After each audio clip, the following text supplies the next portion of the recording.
जय हिंद दोस्तों। जैसा कि आप सभी को कब से इंतज़ार था साइंस सीरीज़ का, और कब से आप लोगों ने कहा था और हमने भी आपको कहा था कि हाँ जल्द ही हम साइंस सीरीज़ चालू कर देंगे। तो चूंकि अब साइंस सीरीज़ चालू हो गई है तो अब ये आपको कंटिन्यू देखने को मिलेगी। और ये जो सीरीज़ है वो सारे एग्ज़ाम में काम आएगी। स्पेशली हमने इन क्वेश्चनों को रेलवे के सारे प्रीवियस ईयर क्वेश्चनों को लेकर किया और रिसेंटली जो जो चीज़ें आ सकती हैं, मतलब हमने एक भी क्वेश्चन को क्विट नहीं किया है। जितने भी important question most important previous year में मिले हैं सभी को सिलेक्ट करके हमने आपके सामने पेश किया है। बस आज एक वीडियो में ये कार्य और शक्ति का जो टॉपिक है वो कंप्लीट हो जाएगा। बस इतने क्वेश्चन आप कर लेते तो अपकमिंग एग्जाम में ये बेनिफिशियल होंगे, क्योंकि आप खुद भी जानते हैं कि आज के समय जो हो गया है स्मार्ट स्टडी करने का टाइम हो चुका है। अगर आप प्रीवियस ईयर के मतलब अब 10 वर्षों के 15 वर्ष के साइड लगाओगे उतना ज़्यादा बेनिफिट नहीं मिलेगा। जबकि आपको हम इतनी बस वीडियो करा देंगे ना, मात्र एक वीडियो अगर आपने कर ली ये वाली और अच्छे से पढ़ लिया और इसको जितना भी समझा रहे वो सब आपके माइंड में जा रहा है तो डेफिनेटली आपसे कार्य शक्ति और ऊर्जा के क्वेश्चन बन जाएंगे। अगर हम इसे इंग्लिश में बोलेंगे कि सर इसे इंग्लिश में क्या बोलते हैं, तो वर्क पावर एंड एनर्जी। ठीक है, तो अच्छी तरह से याद रखिएगा, वर्क पावर एंड एनर्जी कार्य शक्ति और ऊर्जा का टॉपिक है। ठीक है, और अभी तक अगर आपने चैनल को सब्सक्राइब नहीं किया तो कर लीजिए, अपने दोस्तों तक शेयर कर दीजिए। ठीक है, क्योंकि हम आपको डेली इस तरह की वीडियो प्रोवाइड कराते जाएंगे। रेलवे के लिए मोस्ट इंपॉर्टेंट है, बाकी सभी एग्जाम में भी आप खुद देखेंगे क्वेश्चन की क्वालिटी देख करके लगेगा कि आपके एग्जाम के लिए बहुत ज़्यादा इंपॉर्टेंट। ठीक है, कोई भी ऐसा एग्जाम नहीं जिसको कवर ना करेंगे हम। ठीक है, सारे सारे क्वेश्चन ऐसे रहेंगे जो सारे एग्जाम को कवर करेगी। और इस वीडियो की बेनिफिशियल बातें क्या है कि टॉपिक वाइज MCQ है, मतलब गजब है भाई। एक तो टॉपिक वाइज आप दे रहे हैं, मतलब ऐसा भी नहीं कि रैंडमली कुछ भी क्वेश्चन करवाए पड़े हैं, टॉपिक वाइज क्वेश्चन करवा रहे हैं, प्रीवियस ईयर क्वेश्चन है ना, और सारी चीज़ें आपको 1 बाय 1 देखने को मिलेगी। चलिए, तो इस चैनल को जरूर सब्सक्राइब कर लीजिए अगर अभी तक आपने नहीं किया है तो। और इसको देखिए हम पूरा मतलब सिस्टोमेटिक करे हुए हैं। आप भी बताइएगा अगर आपको कुछ और अच्छा लगे तो आप वो भी बता दीजिएगा। बाकी हमने आपके सामने पूरी सिस्टोमेटिक सारी चीज़ें कर दी प्रोवाइड, मतलब बेस्ट तरीके से आपके लिए बेस्ट PDF के मटेरियल पर सारी चीज़ें कि हाँ भाई कैसे क्या चीज़ें होंगी वो सभी चीज़ें हमने आपके सामने लेकर आए हैं। तो यहाँ देखिए सबसे फर्स्ट क्वेश्चन, ऐसे चला दें कि कैसे चला दें, जैसा आपको मन करेगा वैसा हम कर देंगे, उसमें कोई नो डाउट है। ठीक है, चलिए, गतिज ऊर्जा और स्थितिज ऊर्जा को सम्मिलित रूप से कहा जाता है। ठीक है, फर्स्ट क्वेश्चन स्टार्ट करते हैं। गतिज ऊर्जा और स्थितिज ऊर्जा को क्या कहते हैं? तो सबसे पहले देखिए, चूंकि कार्य और ऊर्जा का टॉपिक करें हम, बिल्कुल ऐसा भी नहीं कि केवल MCQs करा देंगे, डोंट वरी, है ना। बिल्कुल ऐसा करोगे जैसे क्लास में पढ़ रहे हो ठीक उसी प्रकार से पढ़ाएंगे आपको। गतिज ऊर्जा, गतिज ऊर्जा का मतलब क्या हो जाएगा? Kinetic energy. काइनेटिक एनर्जी का फॉर्मूला आप सभी जानते हैं क्या होता है, 12mv² होता है। ठीक है, ये आप फॉर्मूला अच्छी तरह से याद रखिएगा। काइनेटिक एनर्जी का जो फॉर्मूला है 12mv² अच्छी तरह से याद रखिएगा। फिर इसके बाद जो फॉर्मूला रहेगा वो हो जाएगा कौन सा, यहाँ पर गतिज ऊर्जा हो गया, और फिर इसके बाद आता है स्थितिज ऊर्जा। स्थितिज ऊर्जा का फॉर्मूला याद रखिएगा। स्थितिज ऊर्जा का जो होगा पोटेंशियल एनर्जी का फॉर्मूला होगा mgh। ठीक है, m का मतलब क्या होगा, मास हो जाएगा, वस्तु का द्रव्यमान, और उसके बाद g का मतलब क्या हो जाएगा, गुरुत्वीय त्वरण, और h का मतलब हाइट फ्रॉम अर्थ। ठीक है, पृथ्वी से दूरी हो जाएगी। आई होप कि दोनों के फॉर्मूले आपको याद होंगे बिल्कुल, क्योंकि कार्य और शक्ति पहले पढ़ो, पहले टॉपिक ये तो क्लियर ही होना चाहिए। तो हमने फॉर्मूला क्लियर करा दिया। फिर इसके बाद क्या चीज़ें करना है वो देखो। अब आता हैगा कि गतिज ऊर्जा और स्थितिज ऊर्जा के पूरे दोनों के सम्मिलित रूप को क्या बोलते हैं, तो इसको बोलते हैं यांत्रिक ऊर्जा या फिर मैकेनिकल एनर्जी। अच्छी तरह से याद रखिएगा। हमको मतलब बच्चे बोलते हैं कि सर आप वीडियो में ना थोड़ा फास्ट बोलते हो, तो कोशिश करेंगे हम स्लो बोलने की, और आप भी बताइएगा कि हाँ सही है कि नहीं है, वो आप बताइएगा। और ये सीरीज़ आपको अच्छी लगी हो तो प्लीज़ इस सीरीज़ को लाइक करिएगा, वो तो खैर फाइनल जब होगा तब आपको समझ में आएगा ना। ठीक है, तो लाइक जरूर करना, सब्सक्राइब कर लेना अगर अभी तक चैनल को सब्सक्राइब नहीं किया है तो। ठीक है, ताकि ये सारी वीडियो आपको प्रोवाइड करें, और शेयर बिल्कुल करिए। देखिए हम आपके लिए मेहनत कर रहे हैं, ये पूरी सारी चीज़ें आपको प्रोवाइड करें, आपका काम है बस शेयर करना। ठीक है, चलिए यहाँ पर आते हैं। एक हल्के, वो तो हो गया मैकेनिकल एनर्जी, समझ में आ गया ना। एक हल्के तथा एक भारी पिंड का संवेग समान है, किसकी गतिज ऊर्जा अधिक है? देखिए इस सारे क्वेश्चन को हम पूरा डिटेल पे, मतलब ऐसा नहीं है ना भाई केवल MCQs करने में क्या मजा है। ठीक है, वो तो आप मॉक टेस्ट में यहाँ वहाँ सब जगह कर लेते हो, हम आपको जो एक्स्ट्रा नॉलेज देते हैं वो आपको फायदा करता है। एक हल्के तथा एक भारी पिंड का संवेग समान है। सर ये संवेग क्या होता है? ठीक है, जो संवेग होता है ये क्या होता है, संवेग इज इक्वल टू वॉट, तो याद रखना द्रव्यमान, द्रव्यमान इनटू वेग। ठीक है, ठीक, हम बोलते भी जा रहे हैं लिखते भी जाना है, ऐसे केवल देखने बस से फायदा नहीं मिलने वाला है ज़्यादा। ठीक है, अगर आपने पहले से पढ़ा है तब तो मिलेगा, बट नहीं पढ़ा तो दिक्कत है। ठीक है, तो यहाँ पर देखिए संवेग बराबर में क्या होता है, संवेग बराबर में होता है मास इंटू वेलोसिटी। तो अच्छी तरह से याद रखिएगा, संवेग बराबर में मास इंटू वेलोसिटी होता है। अब बताइए गतिज ऊर्जा का फॉर्मूला क्या होता है, तो आप सभी बोलेंगे सर 12mv²। हम क्या करते हैं, इस फॉर्मूले को संवेग के अकॉर्डिंग क्रिएट करना चाहते हैं, तो ये 12mv² में हमने क्या किया, ऊपर m और नीचे m का मल्टीप्लाई किया। तो ऊपर m नीचे m का मल्टीप्लाई करोगे तो आप लिख सकते हो 12m वी पूरे का स्क्वायर, ठीक है, जो अपने चैनल का शॉर्ट नाम होना चाहिए माई विजन, ठीक है, तो माई विजन का होल स्क्वायर अपॉन में एम। तो ये m और v क्या है, ये तो p है ना, ये हाफ हो गया, ये तो p है। तो यहाँ देखिए एक नया फॉर्मूला आपके लिए क्रिएट हो गया जो कि ज़्यादा इंपॉर्टेंट है कि काइनेटिक एनर्जी का जो फॉर्मूला बन जाएगा वो बन जाएगा हाफ पी स्क्वायर अपॉन में m। इट मीन्स जो फाइनली फॉर्मूला निकल कर आएगा काइनेटिक एनर्जी का पी स्क्वायर अपॉन में 2m। ये फॉर्मूला आपको अच्छी तरह से याद रखना है कि काइनेटिक एनर्जी बराबर में पी स्क्वायर अपॉन में 2m। क्लियर हो रहा है, क्लियर हो रहा है कि नहीं हो रहा है? तो अगर आपको कल को काइनेटिक एनर्जी और 1/2 या फिर एम वी पी स्क्वायर है ना, पी स्क्वायर अपॉन में 2m ये आता है, तो आपको अगर यहाँ देखिए काइनेटिक एनर्जी और द्रव्यमान के बीच क्या रिलेशन आया, कई बच्चे ना कंफ्यूज होते हैं, कई बच्चे कंफ्यूज हो जाते हैं सर कि काइनेटिक एनर्जी की बात किया है तो हाफ हो गया एम वी स्क्वायर हो गया। जो भी कमियां मिलेगी ना वीडियो में आप बता दीजिएगा, साउंड प्रॉब्लम जो भी है, ऑडियो प्रॉब्लम, वीडियो जो भी चीज़ें होंगी तो बता दीजिएगा, ठीक है। ओके तो यहाँ पर आता है काइनेटिक एनर्जी का formula half M V square है। तो इस m को देखते हुए तो लगता हैगा कि भाई द्रव्यमान भारी है, जितने भी पढ़ने लिखने वाले सबको ये सारी चीज़ें क्लियर होनी चाहिए छोटी मोटी, ठीक है, कि द्रव्यमान यदि ज़्यादा है तो काइनेटिक एनर्जी ज़्यादा होनी चाहिए। तो यहाँ इसका जो आंसर है, राइट आंसर क्या है, वो हल्के पिंड। ये तो हमको दिखा भी रहे हैं ना, यहाँ सारी चीज़ आपको अवेलेबल करवा रहे हैं, काहे चिंता कर रहे हो, आंसर अवेलेबल है, लेकिन जो हम समझा रहे हैं वो अवेलेबल नहीं मिलेगा, इसीलिए समझ पर ज़्यादा ध्यान देना। तो देखो क्या हुआ, आप खुद देख रहे थे कि काइनेटिक एनर्जी का जो फॉर्मूला था वो हाफ था पी स्क्वायर अपॉन में एम, ठीक है, हाफ या फिर पी स्क्वायर अपॉन में 2m, याद रखो ये इसीलिए पड़ेगा। तो यहाँ देखिए काइनेटिक एनर्जी का जो संवेग के अकॉर्डिंग रिलेशन निकलता है वो क्या होता है, द्रव्यमान का उल्टा होता है, व्युत्क्रमानुपाती होता है संवेग के अकॉर्डिंग। तो चूंकि संवेग समान था तो हल्का पिंड की गतिज ऊर्जा ज़्यादा होगी कि भारी पिंड की गतिज ऊर्जा ज़्यादा होगी। तो आप खुद देख रहे थे कि काइनेटिक एनर्जी का जो फॉर्मूला है संवेग के अकॉर्डिंग क्या हो रहा है, ये जो द्रव्यमान है वो काइनेटिक एनर्जी के व्युत्क्रम आ रहा है। और हमने ये रिलेशन आपको कितनी बार समझाया है कि ये दोनों जब व्युत्क्रम हो तो इसको बढ़ाने से ये घटेगा, इसको घटाने से ये बढ़ेगा। तो आप बताइए काइनेटिक एनर्जी आपको ज़्यादा चाहिए तो द्रव्यमान क्या लेना पड़ेगा, हल्का या कम। तो यहाँ पर हल्के पिंड का गतिज ऊर्जा अधिक होगी। आई होप कि अब ये आपको पूरी तरह से क्लियर होगा, रटने की कोई ज़रूरत नहीं पड़ेगी। अब आते हैं नेक्स्ट, मतलब सारे क्वेश्चन भाई चिंता मत करिए, एक एक चीज़ मतलब जैसे क्लास है ना उससे ज़्यादा बेस्ट पढ़ा पाएंगे, क्योंकि भाई यहाँ पर ऑलरेडी मटेरियल बना रहेगा, सारी चीज़ें रहेगी, बस आपको क्वेश्चन आंसर बताने रहेंगे और समझाना रहेगा, ठीक है। कार्य करने में मानव शरीर ऊर्जा प्रयुक्त ऊर्जा होती है, कार्य करने में मानव शरीर द्वारा प्रयुक्त ऊर्जा, और सारे के सारे क्वेश्चन प्रीवियस ईयर है, ये भी याद रखना, बिल्कुल छोड़ना नहीं है एक भी क्वेश्चन को। कार्य करने में मानव शरीर द्वारा प्रयुक्त ऊर्जा क्या होती है, तो अब यहाँ पर क्या होगी, स्थितिज ऊर्जा होगी, विद्युत ऊर्जा, रासायनिक ऊर्जा, नाभिकीय ऊर्जा। नाभिकीय ऊर्जा तो करेंगे नहीं आप, विद्युत ऊर्जा भी करेंगे नहीं, अब बचा रासायनिक ऊर्जा और स्थितिज ऊर्जा में, ठीक। तो अब बताओ मानव शरीर प्रयुक्त कर रहा है तो शरीर में क्या होते हैं, हमारी मांसपेशियां हैं, ठीक है, हमारी मांसपेशियां होंगी, ठीक है, यहाँ पर हमारी मांसपेशियां होंगी।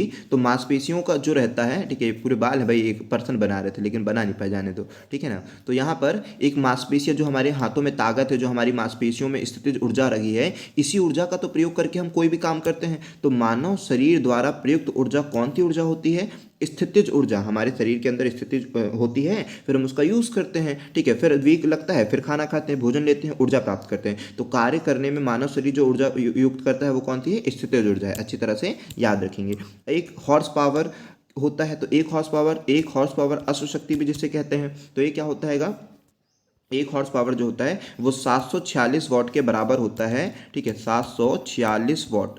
अच्छी तरह, बहुत इंपॉर्टेंट है, तो आपने कब से रट के बैठा है, ये क्या लिख दिया भाई, WL वो फुल स्टॉप लगा हुआ, 746 वॉट, एक हॉर्स पावर 746 वॉट है, अच्छी तरह से याद रखेंगे। इसके बाद ना कई बार ये पूछ लेता है कि औद्योगिक, ये जो होते हैं ना, ये आपका हॉर्स पावर अश्व शक्ति हो गया 746 वॉट, कई बार औद्योगिक, ठीक है, ये वाला रहने दो अभी ना, इतना याद रखना। ओए होए यहाँ पे आंसर गलत हो गया, सुन लो, यहाँ के आंसर पर मत जाना, ठीक है, जो हम आंसर बताएंगे उस पर अवेलेबल करना, टाइपिंग वाले को भी थोड़ा सा बताएंगे, समझाएंगे कि थोड़ा सा अच्छी तरह से टाइप किया करें, ठीक है, मतलब ये सब एरर ना करे ज़्यादातर, ठीक है। अब पहली बार है ना, फर्स्ट टाइपिंग से ठीक है, जाने दो, धीरे धीरे एक्सपीरियंस हो जाएगा, सब अच्छा बेस्ट करेगा। तो अभी जो बताएं वो याद रखना, 746 वॉट सही है।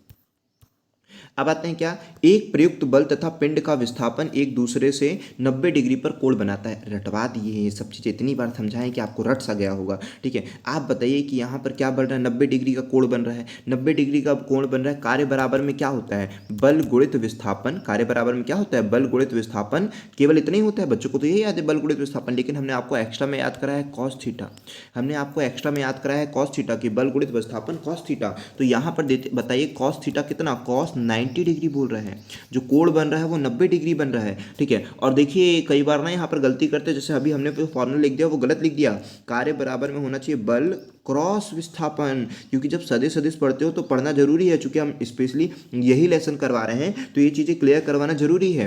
F is work is equal to F cross S cos theta, अगर पढ़ते हैं स्टैंडर्ड फॉर्म पर या फिर अच्छे से तो ये पढ़ना चाहिए, ठीक है। अभी समझाएंगे, आगे क्वेश्चंस आएंगे वैसे तो हम आपको बता देंगे, लेकिन यहाँ पर समझिए कि यहाँ पर डॉट नहीं पढ़ सकते हो, गलत है, ये डॉट नहीं होना, क्रॉस होना चाहिए, यहाँ पर क्रॉस बोलना पड़ेगा। सर दोनों का मतलब तो गुणा होता है, जी होता है, लेकिन जब हम सदिशों की बात करते हैं तब वहाँ पर कुछ स्पेशल प्रॉपर्टी लगती है, आपको वो स्पेशल प्रॉपर्टी लगाना है, ठीक है। तो कॉस 90 की वैल्यू कितनी हो जाएगी, 1 डिग्री, सॉरी कहाँ तक कर दिया 1, कॉस 90 की वैल्यू 0 हो जाएगी। तो यहाँ पर खुद सोचिए, बल कितना भी हो, विस्थापन कितना भी हो, चूंकि इनके बीच बनने वाला कोण cos 90 डिग्री मतलब 0 बना, और जब 0 का गुणा किसी भी नंबर से होगा तो 0 हो जाएगा, तो इसीलिए इसका आंसर, राइट आंसर क्या होगा, 0। आई होप कि ये बातें क्लियर हुई होगी। और कार्य का फॉर्मूला आपको बोलना है F cross S cos theta, ठीक है, बल गुणित विस्थापन cos थीटा, अच्छी तरह से याद रखिएगा। फिर बोलता है नेक्स्ट, आकार में बदलाव के कारण शरीर द्वारा प्राप्त ऊर्जा को कहा जाता है। ओह, आकार में बदलाव के कारण शरीर द्वारा प्राप्त ऊर्जा को कहते हैं। तो ये आकार में बदलाव द्वारा शरीर क्या बोलेंगे, क्या गुरुत्वीय स्थितिज बोलेंगे, प्रत्यक्ष ऊर्जा बोलेंगे, यांत्रिक ऊर्जा बोलेंगे, मांसपेशीय ऊर्जा बोलेंगे। आकार में बदलाव क्या बोल रहे हैं, आकार में बदलाव के कारण शरीर द्वारा प्राप्त ऊर्जा को क्या कहा जाएगा। तो आप अच्छी तरह से याद रखेंगे। आपको क्या लग रहा है, क्या होना चाहिए, क्या होना चाहिए भाई, बहुत बढ़िया, अच्छा है, थोड़ा सोच लो समझ लो, ठीक है। यहाँ पर बोलेंगे यांत्रिक ऊर्जा बोलेंगे, क्या कुछ काम कर रहे हो आप, कुछ काम नहीं कर रहे हो, केवल आकार में बदलाव हो रहा है, ठीक है, आकार में बदलाव हो रहा है, और शरीर द्वारा प्राप्त ऊर्जा, ठीक है। क्या गुरुत्वीय ऊर्जा, क्या पृथ्वी की तरफ से आपको मिल रही वो ऊर्जा, नहीं।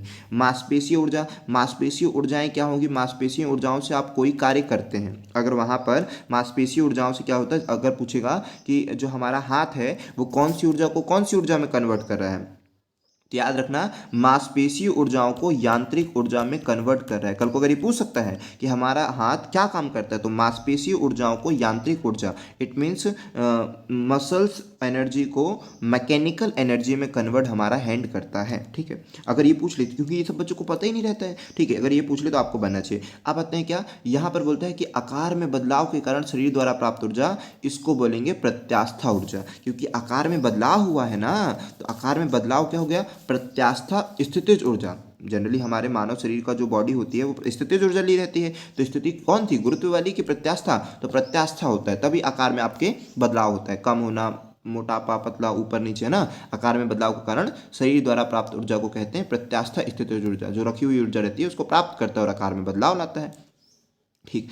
आप आता है क्या, 1 किलोवाट घंटा बराबर होता है, इंडस्ट्रियल यूनिट में इसे यूज किया जाता है। अगर बोले जाएगा कि औद्योगिक, है ना, औद्योगिक क्षेत्र में विद्युत की इकाई क्या है, तो किलोवाट घंटा, औद्योगिक क्षेत्र में जो इकाई है वो क्या है, किलोवाट घंटा है, ठीक है। अब यहाँ पर इंडस्ट्रियल जो भी होता है ना उसके लिए। अब हम आते हैं कि 1 किलोवाट घंटा क्या होता है। जनरली बच्चों ने बुक में पढ़ा होगा 3.6 इंटू 10⁻6 जूल, ठीक है। जनरली बच्चे ये पढ़ते हैं और आपको भी यही याद रखना, क्योंकि पेपर में अक्सर ही आता है। लेकिन देखिए बताइए, एक पेपर में ये भी आ गया, एक पेपर में ये भी आ गया, तो आपको आना चाहिए कि कैसे निकालते हैं, फिर उसके बाद आपको खुद आना चाहिए कि कुछ भी ऑप्शन आए तो आपसे बन जाए। देखिए यहाँ पर साफ साफ लिखा है 1 किलोवाट घंटा लिखा हुआ है ना। 1 किलो का मतलब क्या होता है, 1000 वाट। ऐसा बोल सकते हो कि नहीं बोल सकते हो, बिल्कुल बोल सकते हो। पहले तो ये बताओ कि कार्य बराबर में क्या होता है, कार्य बराबर में बहुत सारे फॉर्मूले होते हैं सर। कार्य बराबर में सॉरी, ये तो शक्ति का मात्रक है ना, तो शक्ति बराबर में क्या होता है, शक्ति बराबर में होता है कार्य बटे समय, शक्ति बराबर में होता है कार्य बटे समय, और शक्ति का जो मात्रक होता है वो होता है जूल। शक्ति का फॉर्मूला होता है कार्य बटे समय, और शक्ति का जो मात्रक होता है वो होता है जूल। अब यहाँ पर हम बात करते हैं कि 1 किलोवाट घंटा, अभी हम 1 किलोवाट घंटा को आपको चेंज करना सिखा रहे हैं, 1 किलोवाट घंटा। तो 1 किलोवाट का मतलब आपने लिख दिया था 1000 वाट, और घंटे को आपने लिख दिया कितना, 3600 सेकेंड। क्लियर है ना, कोई दिक्कत परेशानी तो नहीं। अब आप इसको लिख सकते हो 36 इंटू 10⁵ और ये पूरी क्या है, ये पूरा एक वर्क को, मतलब ये किसको डिनोट करता है, शक्ति को डिनोट करता है, ये जो होता है ये कार्य को, ये किसको डिनोट करेगा, कार्य को, क्योंकि इसके साथ टाइम भी है ना, तो कार्य को डिनोट करेगा, ठीक है। तो यहाँ पर आ जाएगा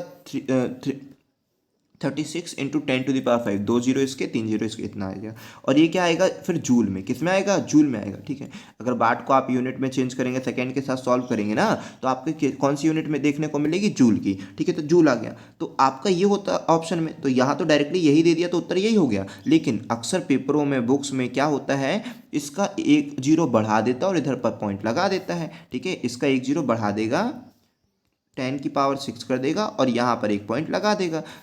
3.6 इंटू 10⁶ जूल। आई होप कि अभी आपको याद होगा, कुछ भी दे सकता है इसका, ये भी दिया था उत्तर सही है। कल को 3.6 इंटू 10⁶ देगा तो भी सही है, मतलब अक्सर ये देता है। कल को ऐसा भी दे दे तो मत चमकना, ठीक है, 10⁻7 हो जाएगा। ठीक है, क्लियर हो रहा है कि नहीं हो रहा है। कल को ये भी दे सकता है 36 जीरो दे दे और into 10⁴ they they. I hope कि अब आपको बात क्लियर होगी, कुछ भी कर देगा आपसे बनना चाहिए।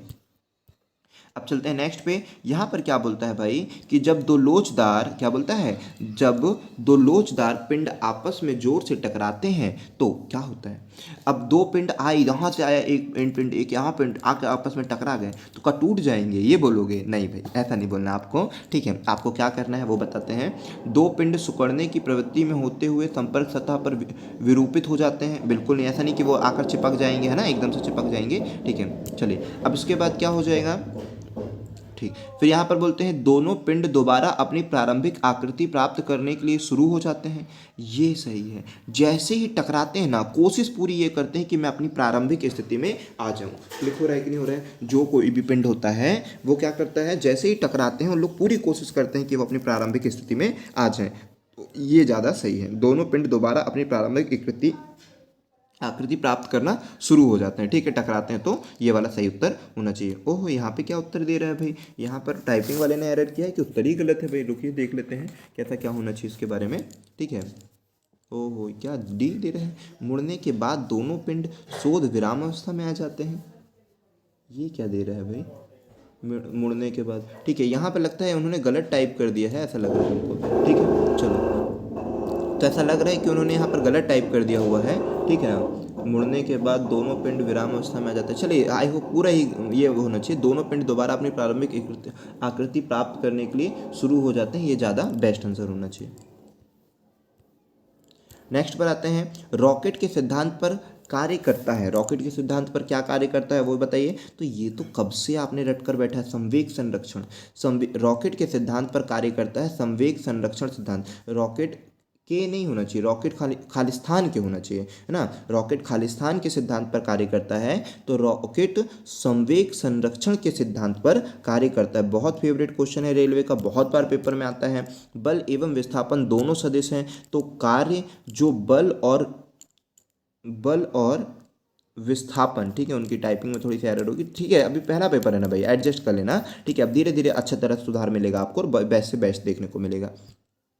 बल एवं विस्थापन दोनों सदिश राशि हैं। देखिए, बल का मतलब फोर्स और विस्थापन का मतलब डिस्प्लेसमेंट, जिसको एस से डिनोट करते हैं। दोनों के दोनों, ये भी सदिश राशि, ये भी सदिश राशि है। तो कार्य जो बल और विस्थापन दोनों का क्या होता है, गुणनफल होता है, वह खालिस्तान है। तो याद रखिए, कार्य एक अदिश राशि है।